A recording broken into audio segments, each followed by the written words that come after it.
નમસ્કાર દર્શક મિત્રો, આપ નિહાળી રહ્યા છો સાઈ ગ્રુપ મીડિયા હાઉસ દ્વારા સંચાલિત નવસારી લાઈવ પર પ્રકાશિત થતું ઝટપટ બુલેટિન દેશ અને દુનિયાથી અવગત કરાવતા આ બુલેટિનની અંદર જુઓ દિવસભરની તમામ ઘટનાઓ। મહાનગરપાલિકા પર તવાઈ આવતા રખડતા ઢોરો પકડવાની શરૂઆત તો કરી દીધી, પણ કોઈક વ્યવસ્થા ન હોવાના કારણે રખડતા ઢોરોને અંધારે રાતની અંદર નજીકના ગામડાઓમાં છોડી મૂકવા માટેની તજવીજ હાથ ધરવામાં આવી હતી। જે સંદર્ભે ગઈકાલે રાત્રે નવસારી મહાનગરપાલિકાના કર્મચારીઓ વેડશા મુકામે રખડતા ઢોરોને છોડવા માટે ગયા હતા, જ્યાં સ્થાનિકો સાથે બોલાચાલી બાદ થોડી હાથાપાઈની પણ નોબત આવી હતી એવા સમાચારો સાંપડ્યા છે। પોલીસ બોલાવી પડી હતી અને પોલીસ પ્રોટેક્શનમાં મહાનગરપાલિકાના કર્મચારીઓ ધોઈલા મોડે પાછા ફર્યા। નવસારી કૃષિ યુનિવર્સિટી ખાતે વિસ્તરણ કાર્યકરોની દ્વિદિવસીય પ્રાકૃતિક કાર્યશાળા સંપન્ન થઈ। તારીખ 17 અને 18 આમ 2 દિવસ સેન્ટ્રલ એક્ઝામિનેશન હોલ ખાતે કાર્યકરોની કાર્યશાળાનું આયોજન કરવામાં આવ્યું હતું, જેની અંદર નવસારી જિલ્લાના તમામ 6 તાલુકાના ગ્રામસેવકો, આત્માનો સ્ટાફ તેમજ વિસ્તરણ અધિકારીઓ હાજર રહ્યા હતા। ગેરકાયદેસર રીતે 4 બેરલમાં 500 લીટર થિનર તથા ટર્પેન્ટાઇન પ્રવાહી કે જેની કિંમત થાય છે 27,900નો જ્વલનશીલ પ્રવાહી જથ્થા સાથે એક આરોપીને ઝડપી પાડતી એલસીબી ટીમ આરોપી તરીકે દીપક મોહનલાલ બોલીવાલા, જેની ઉંમર વર્ષ છે 23 અને ગણદેવાનો રહેવાસી છે, એને એલસીબી ટીમે ઝડપી પાડ્યો છે। આ જે દ્રશ્યો આપ જોઈ રહ્યા છો એ કોઈ રિયલ ક્રાઇમના નથી, પણ ક્રાઇમ પેટ્રોલ નામની સિરિયલનું નવસારી ખાતે શૂટિંગ ચાલી રહ્યું છે તેના દ્રશ્યો કંડારાઈ રહ્યા છે। નવસારીજનોને જણાવતા આનંદ થાય છે કે સંસ્કારી નગરી નવસારીની અંદર ક્રાઇમ પેટ્રોલ નામની સિરિયલનું શૂટિંગ છેલ્લા ઘણા દિવસોથી ચાલી રહ્યું છે, જે સંદર્ભે આજરોજ મદ્રેસા સ્કૂલ, ગારડા કોલેજ અને આજુબાજુના વિસ્તારની અંદર જે શૂટિંગ ચાલી રહ્યું હતું તે સમયે પોલીસનો ગણવેશ ધારણ કરી અને કલાકારો આટાફેરા કરી રહ્યા હતા અને એ સીન ભજવી રહ્યા હતા। એટલે તમને પણ કદાચ કુતૂહલ સર્જાય કે જે કડકાઈ ચાલી રહી છે એ વિરુદ્ધની અંદર કોઈ નવા ગુનેગારો પકડાયા છે કે શું, તો ના, આ ક્રાઇમ પેટ્રોલનું શૂટિંગ નવસારી ખાતે ચાલી રહ્યું છે। જો આજના હવામાનની વાત કરવામાં આવે તો આજનું મહત્તમ તાપમાન 35.5 ડિગ્રી સેન્ટીગ્રેડ, લઘુત્તમ તાપમાન 17 ડિગ્રી સેન્ટીગ્રેડ નોંધવા પામ્યું હતું। ભેજની વાત કરીએ તો સવાર દરમિયાન હવામાં ભેજનું પ્રમાણ 79% અને સાંજ દરમિયાન 22% નોંધવા પામ્યું હતું। પવનની ગતિની જો વાત કરવામાં આવે તો 1.9 કિલોમીટર પ્રતિ કલાકની ઝડપથી પવન ફૂંકાઈ રહ્યો હતો અને પવનની દિશા નોર્થથી ઈસ્ટ તરફની હતી। શું તમે શરીરના સાંધાના દુખાવાથી પીડાઈ રહ્યા છો કે પછી તમે કોઈ સ્પોર્ટ્સ ઇન્જરીથી પીડાઈ રહ્યા છો? લકવાની બીમારી બાદની પીડા સહન કરી રહ્યા છો? શું તમને સ્પાઇનલ પ્રોબ્લેમ છે? તો આ તમામ દુખાવાને હવે બાય બાય કરી દો, કારણ કે માસ્ટર ડિગ્રી ધરાવતા ખૂબ જ અનુભવી ફિઝિયોથેરાપિસ્ટ ડૉક્ટર અમિત પટેલ પાસે તમે આ તમામ સમસ્યાઓનું સચોટ નિદાન કરાવી ફરીથી નોર્મલ જિંદગી જીવી શકો છો। તો સરનામું નોંધી લો, comprehensive care centre, DD street, library પાસે, અનુરાગ સારીઝની લાઇનમાં, નવસારી।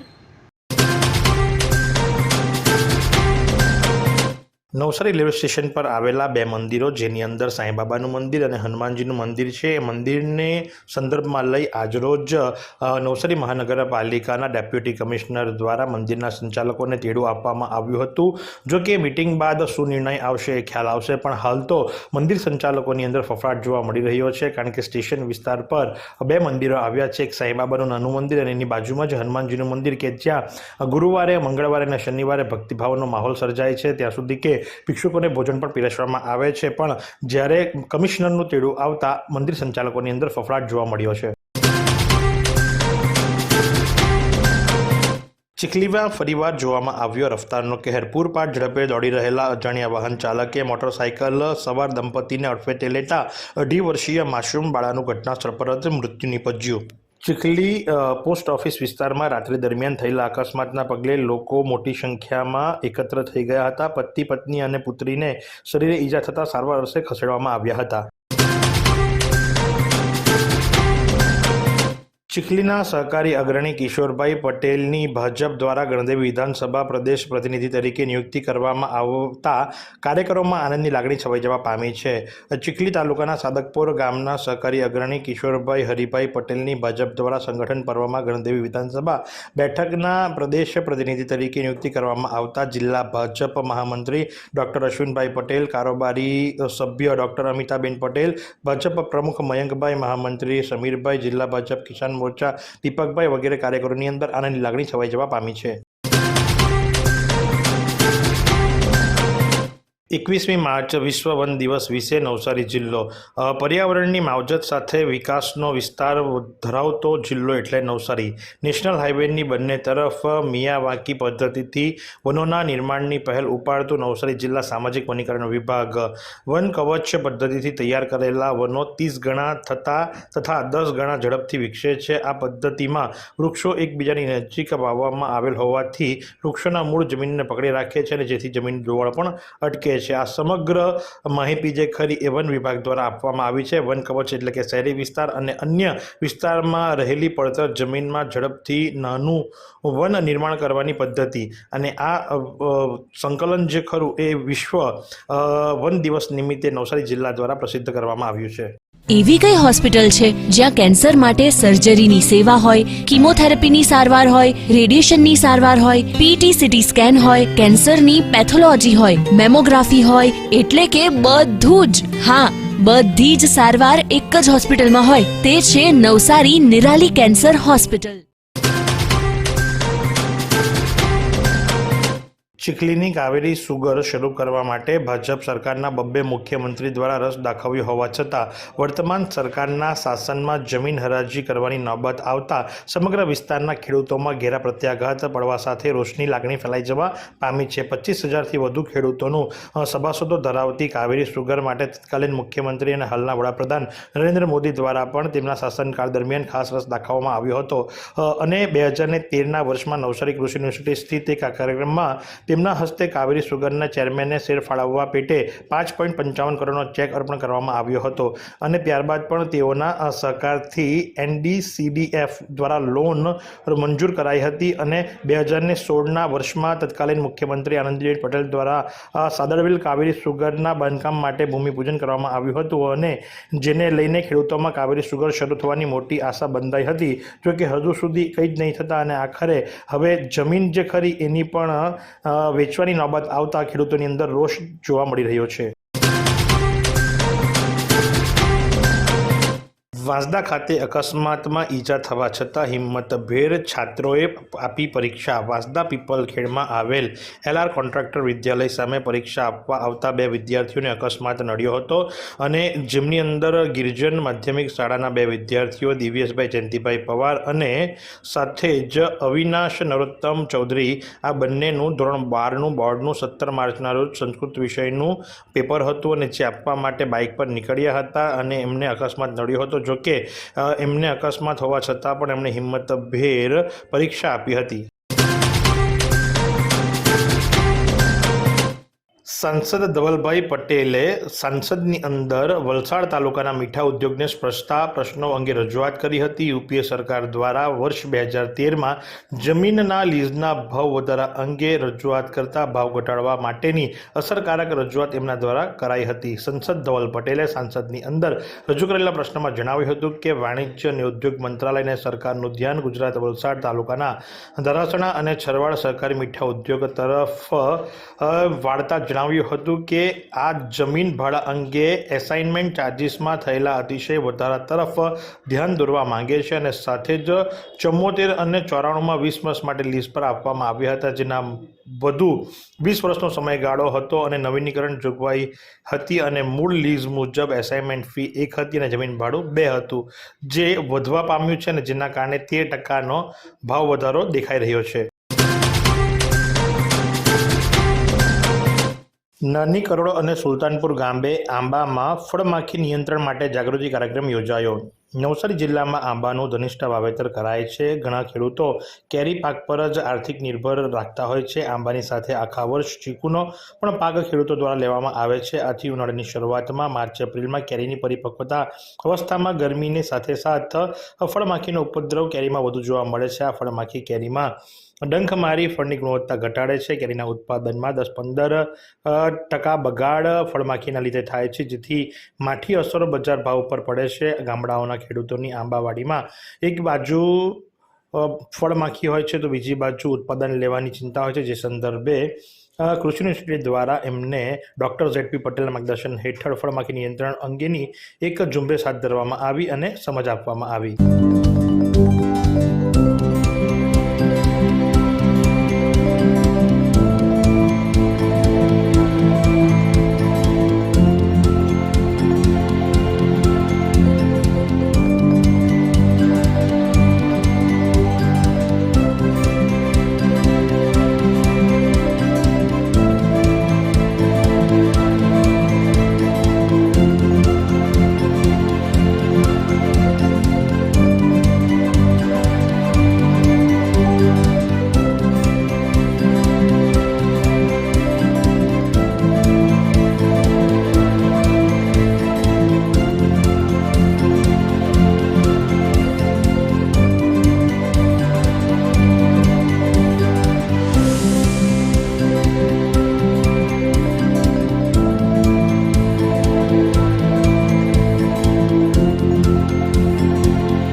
એસીબી દ્વારા એક સફળ ટ્રેપ ગોઠવવામાં આવ્યો અને જેની અંદર આરોપી એવા નિલેશ બચ્ચુભાઈ પટેલ કે જે રાજ્યવેરા અધિકારી વર્ગ 2ના નોકરિયાત છે અને રાજ્યકર ભવન 4થો માળ ઘટક 61 સુરતની અંદર પોતાની ફરજ બજાવે છે અને 20મી તારીખે 15,000ની લાંચ એમના દ્વારા માંગવામાં આવી હતી.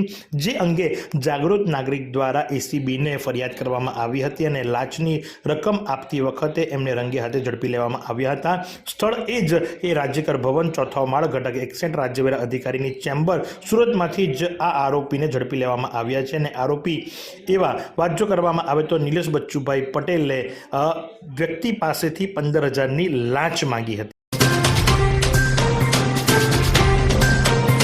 નવસારીના વતની અને અનાવિલ ગૌરવ એવા ઉત્કર્ષભાઈ દેસાઈને હાઈકોર્ટના જજ બનવા બદલ નવસારી લાઈવની સમગ્ર ટીમ શુભેચ્છા પાઠવી રહી છે. ન માત્ર એટલું જ પણ નવસારીજનો અને ખાસ કરીને અનાવિલોની અંદર અત્યારે ગર્વની લાગણી અનુભવાઈ રહી છે, કારણ કે ઠાકોરભાઈ દેસાઈ એટલે કે TM દેસાઈના સુપુત્ર ઉત્કર્ષભાઈ દેસાઈને હવે હાઈકોર્ટના જજ બનવા બદલ શુભેચ્છાની વર્ષાઓ સર્વ તરફથી વરસી રહી છે. દેસાઈ હાઈસ્કૂલ દેગામમાં વિશ્વ ચકલી દિવસની ઉજવણી. તારો વૈભવ રંગમોલ સોનુને ચાકર ધાડું મરે ફળી ચકલી બેસે એ મારું રજવાડું. આ કવિતાના સંદર્ભની અંદર વિશ્વ ચકલી દિવસ નિમિત્તે દેગામ હાઈસ્કૂલમાં વિદ્યાર્થીઓએ જાતે ચકલીઓ માટે ચકલીઘર બનાવ્યા હતા. શિક્ષિકા રીટાબેન દાદાવાલા દ્વારા વિદ્યાર્થીઓને પર્યાવરણ સંરક્ષણ અને સંવર્ધનથી જ પ્રકૃતિના અબોલ જીવ પોતાનું અસ્તિત્વ ટકાવી શકે એવી સમજ આપવામાં આવી હતી. આ પ્રમાણે દેસાઈ હાઈસ્કૂલ દેગામ ખાતે વિશ્વ ચકલી દિવસની ઉજવણી કરવામાં આવી. દેશના પ્રથમ આદિવાસી મહિલા મહામહિમ રાષ્ટ્રપતિ દ્રૌપદી મુર્મુજી સાથે શુભેચ્છા મુલાકાત કરતા લોકસભાના દંડક વલસાડ ડાંગના સાંસદ ધવલ પટેલ આજરોજ દિલ્હી રાષ્ટ્રપતિ ભવન ખાતે દેશના પ્રથમ આદિવાસી મહિલા મહામહિમ રાષ્ટ્રપતિ આદરણીય દ્રૌપદી મુર્મુ સાથે રાષ્ટ્રપતિ ભવન દિલ્હી ખાતે લોકસભાના દંડક વલસાડ ડાંગના સાંસદ ધવલ પટેલે શુભેચ્છા મુલાકાત કરી હતી. फालूदा मिक्स की इतनी सारी वैरायटीज रिफ्रेश के पास है. अगर आपको भी चाहिए रिफ्रेश के फालूदा मिक्स की इतनी सारी वैरायटीज तो फिर सर्च करो, क्लिक करो, लाइफ को रिफ्रेश करो.